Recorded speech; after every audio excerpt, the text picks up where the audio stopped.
Welcome to the topic series. My name is Roy Paulson.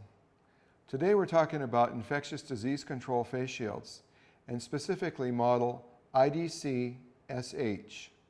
This is designed to fit a cap-style hard hat. It's put on as a universal bracket. It goes around the helmet, has an elastomeric band at the rear. The face shield is in a position that does not change. In other words, you cannot raise and lower this face shield. And the reason for this is that if you have it on, you're in compliance. There's no position other than being compliant.